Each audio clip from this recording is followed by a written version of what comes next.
এবার মধ্যপ্রাচ্যের সিংহ ইরান তার সামরিক শক্তির এমন এক প্রদর্শন করলো যা দেখে খামেনিকে গুরু বলে মানতে বাধ্য হলো নেতানিয়াহু।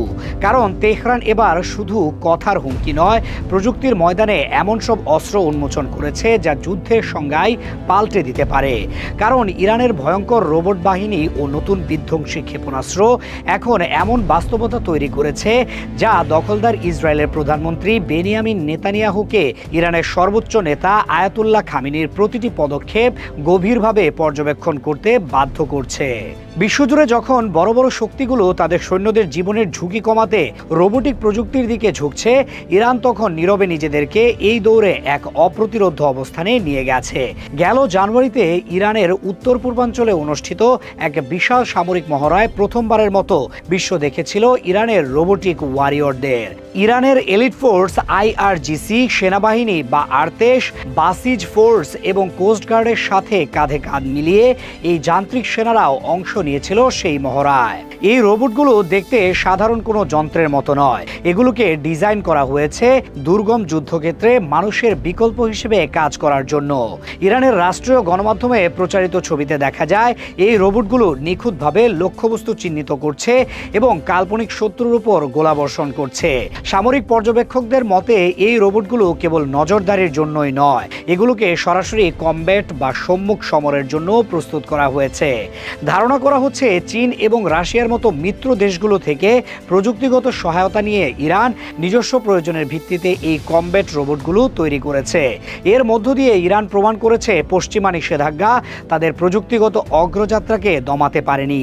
রোবটের পাশাপাশি তেহরান তাদের তুনিরের সবচেয়ে ভয়ঙ্কর তীরটি বের করে আনলো। সম্প্রতি দেশটির ইসলামিক রেভলিউশনারি গার্ড কর্পস বা আইআরজিসির অ্যারোস্পেস ফোর্স দুটি শক্তিশালী ব্যালিস্টিক ক্ষেপণাস্ত্র জনসম্মুখে উন্মোচন করেছে। তবে এই উন্মোচনের পদ্ধতি ছিল আরও বেশি চমকপ্রদ। কোনো সাধারণ সামরিক প্যারেডে নয়, শত শত ফুট মাটির নিচে অবস্থিত এক গোপন ভূগর্ভস্থ ঘাঁটি থেকে ইমাদ ও কদর নামের এই ক্ষেপণাস্ত্র দুটি প্রদর্শন করা হয়। ইরানের রাষ্ট্রীয় টেলিভিশনে সম্প্রচারিত ফুটেজে দেখা যায় পাহাড়ের গভীরে খোদাই করা বিশাল সুড়ঙ্গের মধ্যে সারিবদ্ধভাবে দাঁড়িয়ে আছে দৈত্যাকার সব ক্ষেপণাস্ত্র। এই ভূগর্ভস্থ বাংকারগুলোকে বলা হয় মিসাইল সিটি বা ক্ষেপণাস্ত্র শহর। এগুলো এমনভাবে ডিজাইন করা হয়েছে যা শত্রুপক্ষের স্যাটেলাইট বা গোয়েন্দা বিমানের নজরদারি তো বটেই, এমনকি শক্তিশালী বাংকার ব্লাস্টার বোমা হামলা থেকেও সুরক্ষিত। এই গোপন ঘাঁটি থেকে ক্ষেপণাস্ত্র প্রদর্শনের মাধ্যমে ইরান মূলত দুটি বার্তা দিয়েছে। প্রথমত, তাদের ক্ষেপণাস্ত্রগুলো কতটা সুরক্ষিত, আর দ্বিতীয়ত শত্রুকে দেখিয়ে দেওয়া যে তাদের অগোচরেই ইরান কতটা বিধ্বংসী প্রস্তুতি নিয়ে রেখেছে। ইরানের সংবাদ সংস্থা মেহের নিউজ এজেন্সির একটি প্রতিবেদনে এই ক্ষেপণাস্ত্রগুলোর সক্ষমতা সম্পর্কে বিস্তারিত তথ্য প্রকাশ করা হয়েছে। নতুন প্রজন্মের কদর ক্ষেপণাস্ত্রটিকে ইরানের অ্যারোস্পেস ইঞ্জিনিয়াররা এক অবিশ্বাস্য প্রযুক্তি দিয়ে সাজিয়েছেন। এতে যুক্ত করা হয়েছে অত্যাধুনিক ইলেকট্রনিক কাউন্টার মেজার বা ইসিএম সিস্টেম। সহজ ভাষায় বলতে গেলে এই ইসিএম প্রযুক্তি শত্রুপক্ষের আকাশ প্রতিরক্ষা ব্যবস্থাকে পুরোপুরি অন্ধ করে দিতে পারে। যখন কোনো ক্ষেপণাস্ত্রকে টার্গেট করার জন্য শত্রুর রাডার থেকে সিগন্যাল পাঠানো হয়, তখন কদর ক্ষেপণাস্ত্রে থাকা ইসিএম সিস্টেম সেই সিগন্যালকে জ্যাম করে দেয় অথবা ভুল তথ্য পাঠিয়ে রাডারকে বিভ্রান্ত করে। এর ফলে দখলদার ইসরায়েলের আয়রন ডোম কিংবা আমেরিকার প্যাট্রিয়ট সিস্টেমের মতো আকাশ প্রতিরক্ষা ব্যবস্থাগুলো এই ক্ষেপণাস্ত্রটিকে ট্র্যাকই করতে পারে না। ফলে কদর ক্ষেপণাস্ত্রটি প্রায় বিনা বাধায় লক্ষ্যবস্তুতে আঘাত হানতে সক্ষম। সামরিক পরিভাষায় একে বলা হয় ফায়ার অ্যান্ড ফরগেট বা নিক্ষেপ করো এবং ভুলে যাও। কারণ একবার উৎক্ষেপণ করার পর এটিকে থামানোর প্রযুক্তি বর্তমানে শত্রুদের হাতে নেই বললেই চলে।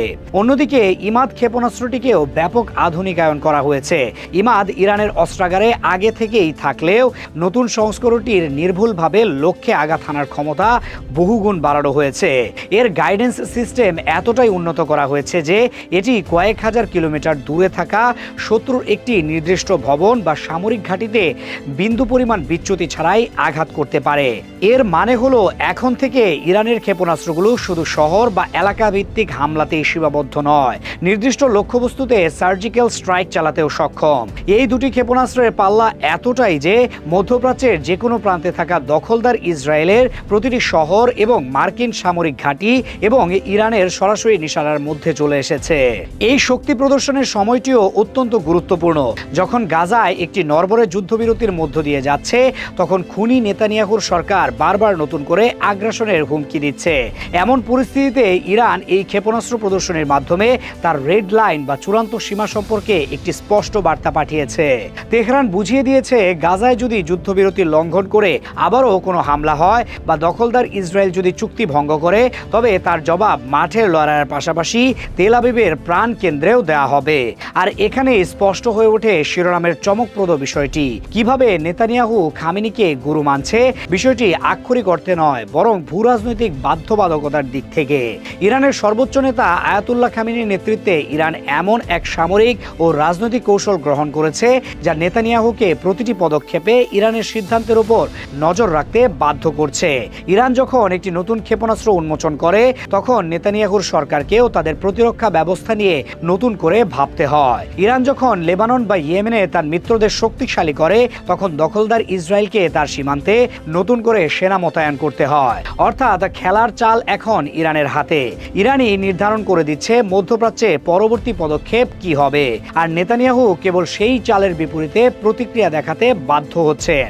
একজন ছাত্র যেমন তার গুরুর প্রতিটি নির্দেশ অনুসরণ করে, নেতানিয়াহু ঠিক তেমনি খামেনির প্রতিটি সামরিক ও রাজনৈতিক পদক্ষেপকে অনুসরণ করে তার পরবর্তী করণীয় ঠিক করতে বাধ্য হচ্ছেন।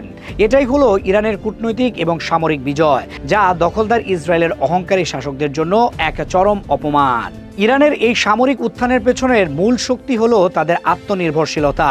কয়েক দশক ধরে কঠোর পশ্চিমা অর্থনৈতিক নিষেধাজ্ঞা সত্ত্বেও ইরান তার সামরিক শিল্পকে এমন এক পর্যায়ে নিয়ে গেছে যা অনেক উন্নত দেশের কাছেও ঈর্ষণীয়।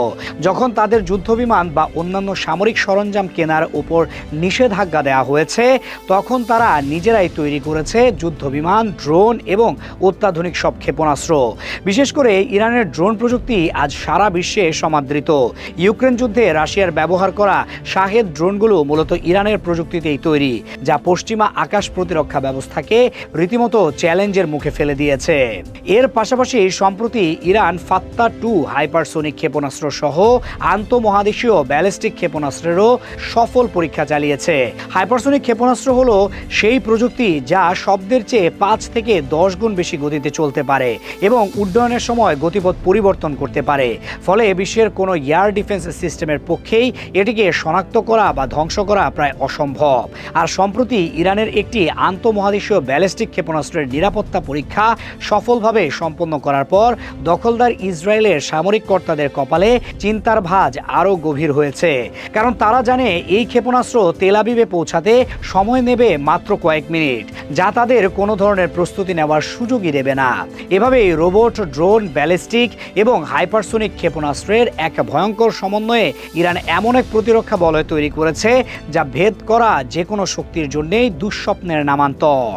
ইরানের এই শক্তি বৃদ্ধিতে অবৈধ রাষ্ট্র ইসরায়েলের প্রতিক্রিয়া বরাবরের মতোই কাপুরুষোচিত। তারা হয়তো ইরানের পারমাণবিক স্থাপনায় আবারও হামলা চালানোর ফাঁকা বুলি আওড়াচ্ছে, কিন্তু বাস্তবতা হলো ইরানের সামরিক সক্ষমতা এখন এমন এক পর্যায়ে পৌঁছেছে যে সেখানে সরাসরি হামলা চালানোর মতো দুঃসাহস দেখানো নেতানিয়াহুর জন্য আত্মহত্যার শামিল হবে।